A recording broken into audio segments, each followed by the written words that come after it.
has been a resurrection with American car companies over the last couple of years. Ford and GM have had some great selling products. Most people would be surprised to know that Chrysler is actually one of the fastest growing car companies in Canada.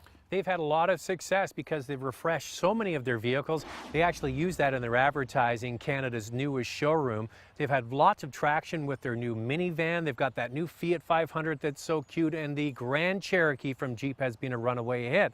On the Dodge side, there's so much to talk about, but today we're talking about their new take on the full-size crossover, the Durango. It's back.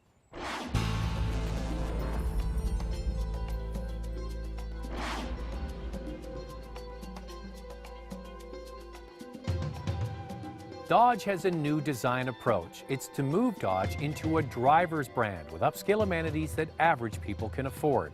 The Durango is no longer a traditional SUV built off a pickup truck platform. In fact, the Jeep Grand Cherokee and this Durango have the same underpinnings as the new Mercedes ML and GL crossovers.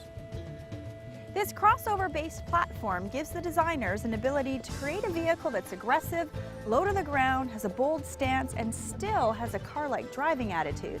The Dodge signature crosshaired front grille is very prominent, as is the sloping front nose. This top-of-the-line Citadel model also comes with some extra chrome. Another target was to make all of the trim levels look first-rate.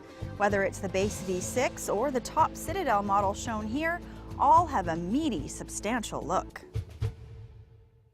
The most important updates to all the new Chrysler family vehicles over the last year or so has been on the interior, because they were hammered for their interior design and materials, and justifiably so, because they were addicted to cheap, hard, and ill-fitting plastic panels, but not anymore.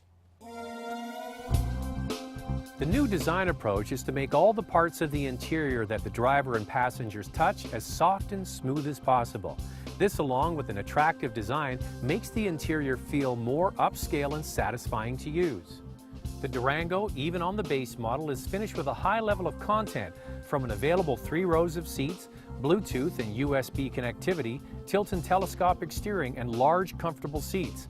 The second row of seats has a tumble forward feature that allows easy access to the third row.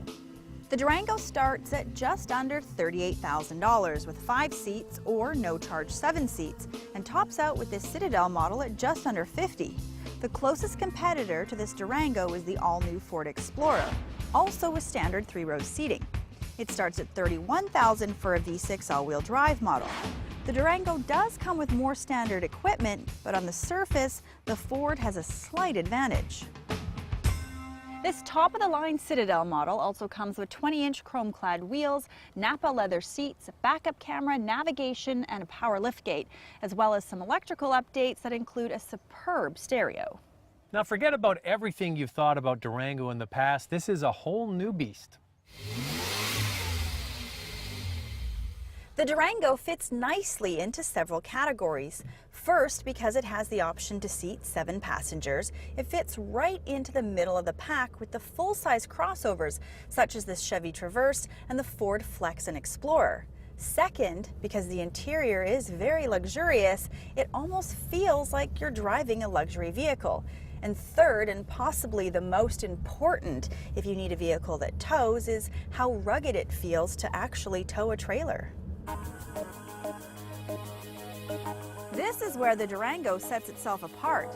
Even with the base 3.6-liter V6, the Durango can tow 6,200 pounds, and the 5.7-liter Hemi V8 up to 7,200 pounds. With this kind of towing capacity, the Durango competes with truck-based SUVs. The on-road manners of the Durango make it feel like a small, nimble vehicle. There's good feedback to the driver, and it has a very solid stance on the road. I remember when I first got behind the wheel of the Flex and the Explorer, and they both felt really big.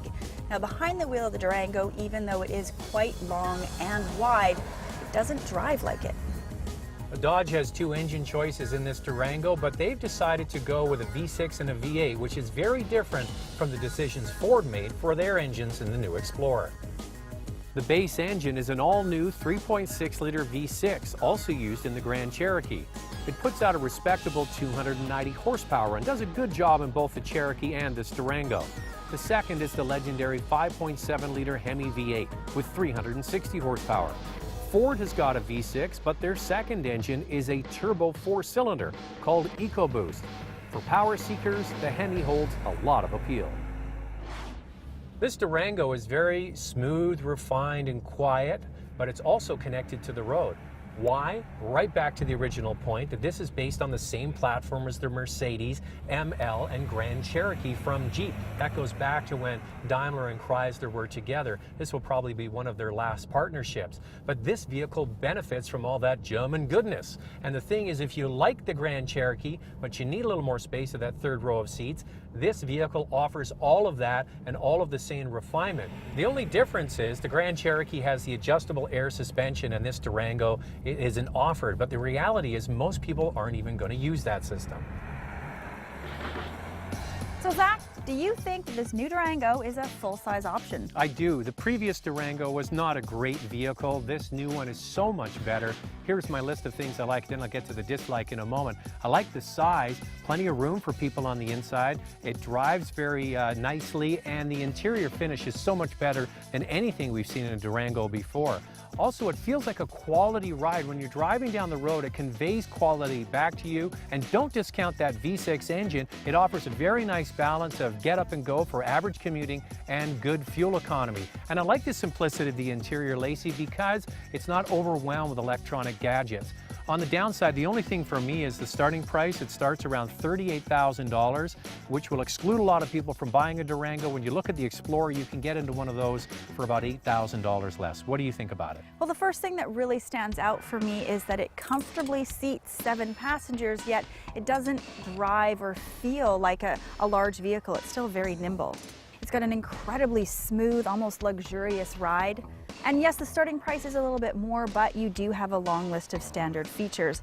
On the downside, I was really surprised. I actually really like this Durango. The steering feel just was a little bit heavier than I would like.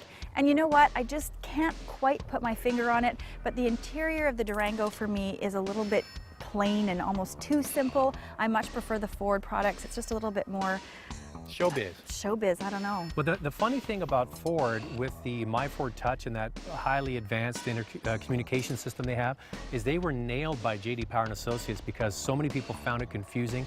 It didn't work as advertised, and that's one of the reasons why I like this one. I'm kind of opposite to you. I like the simplicity, but the other thing about this particular Durango we have here, you change the color on this Durango and it does give you a little bit more wow factor on the inside. So if you're in the market, it's definitely worth taking for a test drive. Try them both.